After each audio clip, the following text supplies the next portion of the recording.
Осману Аріфмеметову не дозволили повернутися до розгляду його справи. Раніше Південний окружний військовий суд Ростова-на-Дону відсторонив бранця від засідань за використання рідної кримсько-татарської мови. Ростовські судді знову розглядали справу 25 кримських татар, яких через нібито причетність до Хізбут-Тахрір звинуватили в тероризмі. У п'ятірці Османа Аріфмеметова, Рустема Шейхалієва, Руслана Сулейманова, Яшара Муєдінова і Інвіра Аметова допитали так званого таємного свідка. Він назвався Біляловим і стверджував, що був на зібраннях, де бранці нібито якось особливо зверталися один до одного та давали присягу. Але згодом свідок додав, що це лише його припущення. За словами адвоката Олексія Ладіна, так званий свідок провокував захист та намагався робити зауваження щодо запитань. Как раз, когда у защиты возникали конкретные вопросы по обстоятельствам того, чего он якобы, то есть по обстоятельствам этих собраний, где он якобы присутствовал, свидетель говорил: не помню, путался в показаниях. Собственно, для защиты очевидно, что с большой степенью вероятности свидетель не присутствовал на тех собраниях, о которых он говорит. Он говорил заранее заученный текст. Камера кишить тарганами та пацюками, а керівництво СІЗО змушувало голосувати на виборах до Російської Думи. Кримський татарин Рустем Мурасов, якого через нібито причетність до Хізбут-Тахрір окупанти звинувачують у тероризмі, розповів про нелюдські умови тримання під вартою. Окупаційний Ленінський райсуд Севастополя продовжив арешт Мурасова до 11 січня наступного року, відкинувши доводи захисту. Бранець заявив, що його заарештували за активну підтримку кримсько-татарських політв'язнів та їх родин, а також розповів про тиск силовиків та умови тримання у СІЗО Сімферополя.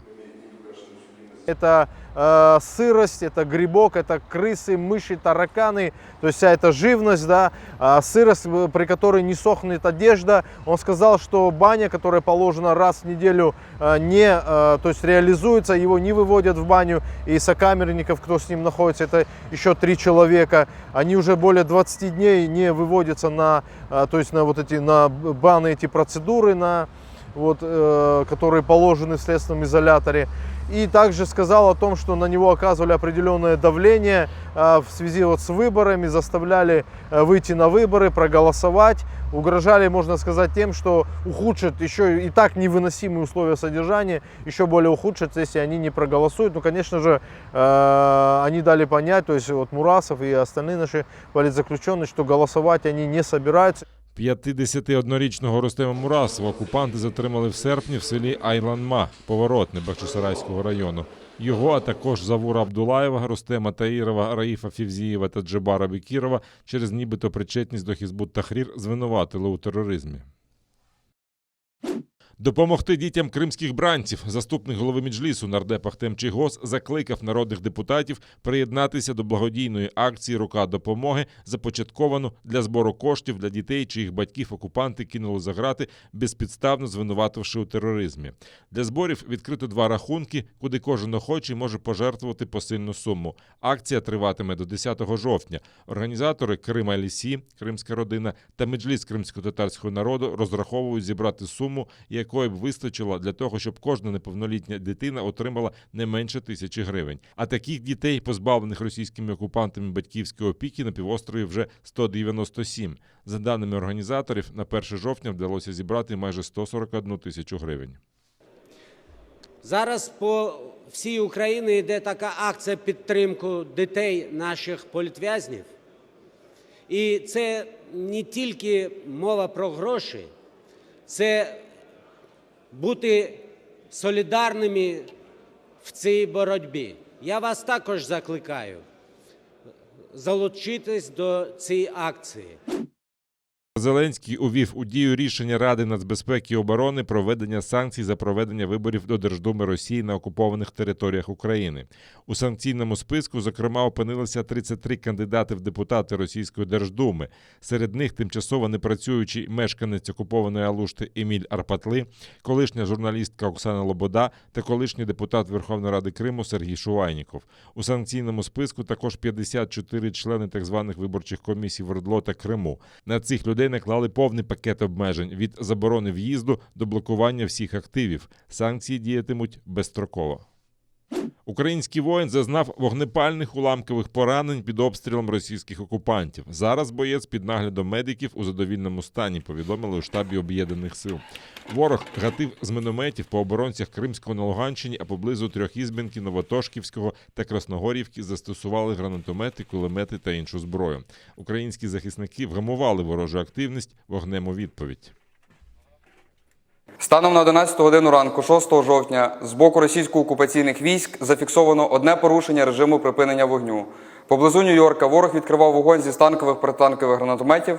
За поточну добу втрат серед військовослужбовців Об'єднаних сил немає. Українські захисники вели активну оборону та давали належну відповідь противнику, не застосовуючи заборонене мінськими домовленостями озброєння. Завдяки зусиллям наших воїнів рубежі підрозділів залишилися незмінними. Ракетні комплекси «У» відпрацювали точне наведення на ворожі цілі біля межі з окупованим Кримом. Екіпажі тактичних комплексів, що служать на Херсонщині, за сигналом здійснили марш та зайняли вогневі позиції. Командувач Об'єднаних сил Сергій Наєв відзначив швидке переведення комплексів у бойове положення та заряджання пускових установок. Ракетники змінювали позиції, відпрацьовували боротьбу з диверсантами та дії в умовах радіаційного зараження місцевості. Їх метою було знищення ворожих командних пунктів, аеродромів та морського десанту. Перед виходом з району ракетники здійснили умовні удари по аеродромам противника, що намагався здійснити вогневе ураження наших підрозділів. В угрупованні військ, що виконують завдання на півдні країни, системно займаються підвищенням оборонних спроможностей. Підрозділи завжди готові до дій. Прокуратура Автономної Республіки Крим отримала дозвіл на заочне розслідування дій так званого керівника регіонального штабу Юнармії в окупованому Севастополі. Його звинувачують у порушенні законів та звичаїв війни через пропаганду служби в окупаційній армії Росії серед кримських дітей. Підозрюваний очолив цей штаб у 2016 році та займався, зокрема, тим, що агітував дітей вступати до лав Збройних сил агресора. Йому загрожує позбавлення волі на строк від 8 до 12 років. Керівник організації ставить собі за мету виростити покоління, здатне не тільки захищати вітчизну зі зброєю в руках, а відстоювати інтереси Росії в мирних сферах.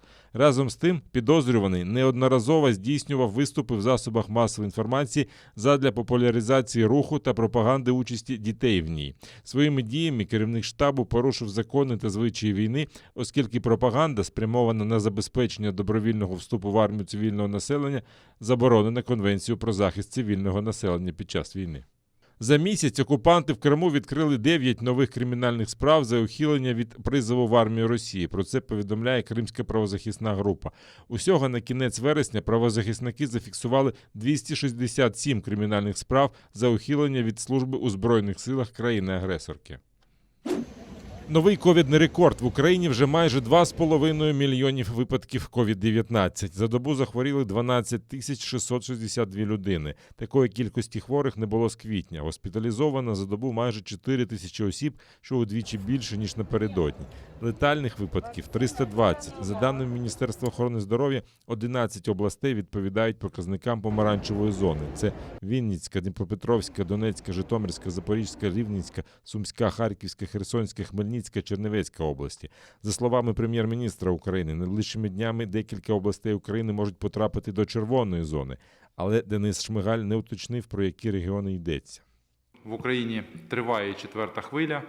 Статистика по нових захворілих, на жаль, невтішна. Багато нових госпіталізацій та важких випадків. Розгортаємо додаткові лікарні, підключаємо більшу кількість лікарів, адже бачимо, що в деяких областях ситуація набирає загрозливого масштабу. Але вакцинація залишається єдиним способом, аби подолати коронавірусну епідемію. Наші європейські сусіди це демонструють своїм прикладом. Ми вимушені констатувати, що найближчими днями декілька областей можуть потрапити до червоної зони. Це означає, що кінотеатри, кафе, ресторани, спортзали, театри, інші громадські місця зможуть працювати лише, якщо 100% персоналу буде вакциновано 2 дозами, і також 100% відвідувачів будуть повністю вакциновані. В окупованому Криму добова захворюваність сягнула історичного максимуму. Навіть за сумнівними підрахунками окупаційної влади на півострові нарахували 654 нові випадки ковіду, а ще 19 людей не змогли подолати хворобу і пішли з життя. Найбільше нових пацієнтів фіксують у Сімферополі, Феодосії та Керчі, а окупаційний голова Севастополя Михайло Розважаєв жаліється, що вірус мутує, люди хворіють довше, а кількість інфікованих за тиждень зросла на третину. Літні зливи не врятували. В пошуках води на півострові планують пробурити 36 свердловин до кінця року. Про це заявив очільник окупаційного уряду Криму Юрій Гоцанюк. Довбатимуть на Іванівському, Чеботарському, Миколаївському та Бештерек-Зуйському водозаборах. За словами Гоцанюка, 22 свердловини вже в роботі. Звідти окупанти отримують трохи більше 30 тисяч кубометрів щоденно. Раніше московський куратор окупованого півострова Марат Хуснулін запевняв, що після літніх злив і повеней Крим нібито забезпечений водою на найближчі роки. Ніби в очікуванні авіанальоту. Окупаційна влада неабияк налякала кримчан своїми черговими навчаннями. Цього разу по всьому Криму увімкнули сирени сповіщення та навіть перервали ефіри пропагандистських телеканалів. Роздираючий шум всюди лунав у всіх містах зі стаціонарних гучномовців. А щоб попередження точно всі почули, вулицями їздили спеціально переобладнані радянські мікроавтобуси. Навчання оцінили далеко не всі кримчани.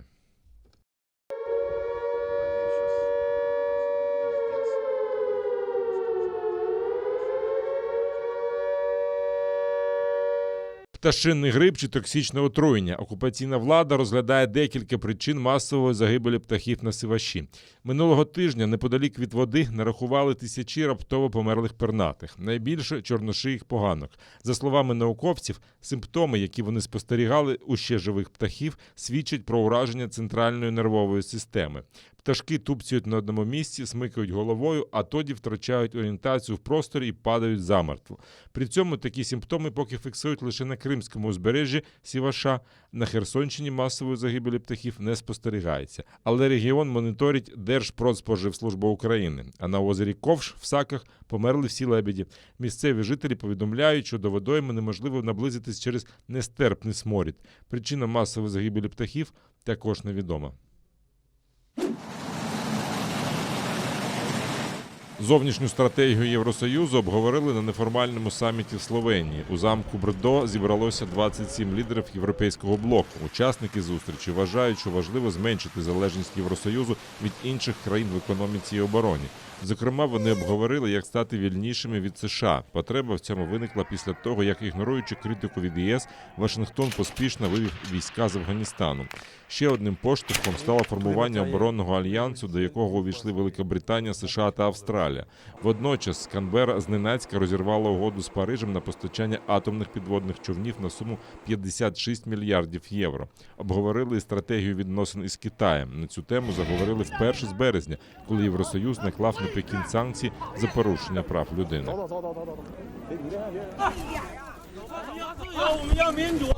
Після недавніх подій, пов'язаних з Афганістаном, Китаєм і Індо-Тихоокеанським регіоном, чітко зрозуміло, що важливо розвивати колективний розум ЄС. За столом переговорів ми вислуховуємо різні аргументи, намагаємося співпрацювати і координувати наші дії. Єдність – це дуже велика перевага Європи. Розробляти оборонну стратегію Євросоюзу після саміту буде верховний представник ЄС з питань закордонних справ і політики безпеки Жозеп Борель. Припускають, що документ буде готовий у листопаді. Учасники неформальної зустрічі, що обговорять можливу інтеграцію до ЄС 6 західно-балканських країн. Приєднатися до Європейського блоку хочуть Північна Македонія, Боснія і Герцеговина, Албанія, Сербія, Косово та Чорногорія.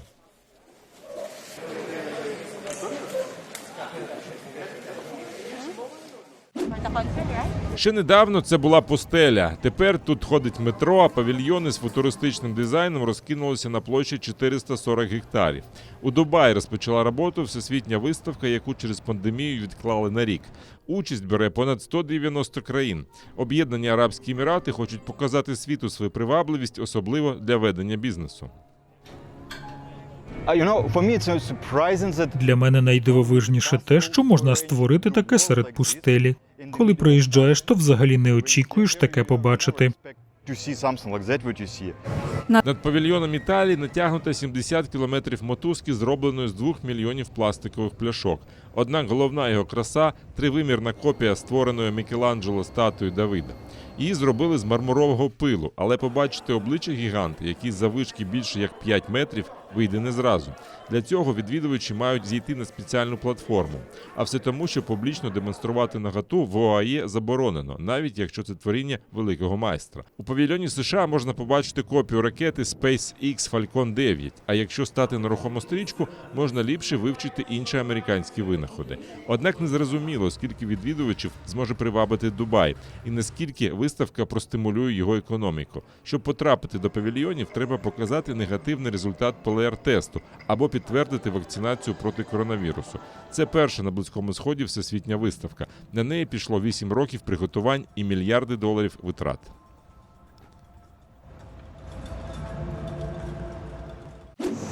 Працівники заводів на півночі Китаю кажуть, що їхній бізнес не виживе, якщо влада і далі вимикатиме світло. Останнім часом це стало дуже великою проблемою для всього регіону, бо не вистачає вугілля для теплових електростанцій. Перебої з електропостачанням найгірші за багато років, а там загалом живе майже 100 мільйонів осіб.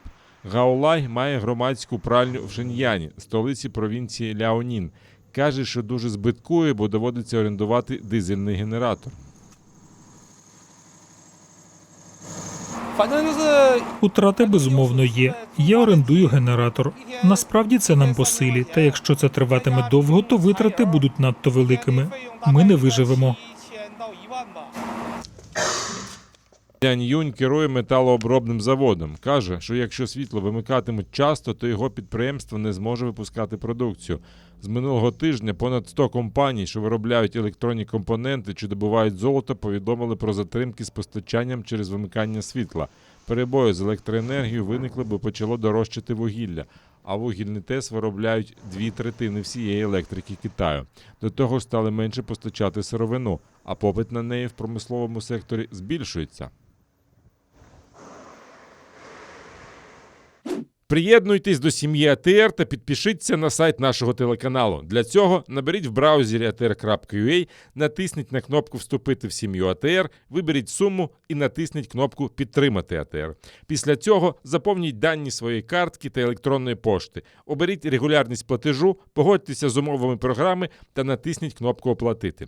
Перший кримсько-татарський телеканал АТР – це максимальна та ексклюзивна інформація про Крим. Це єдиний осередок свободи слова для кримсько-татарського народу. Підписка на наш сайт – це підтримка нашої інформаційної боротьби та ваш внесок у повернення півострову додому, в Україну.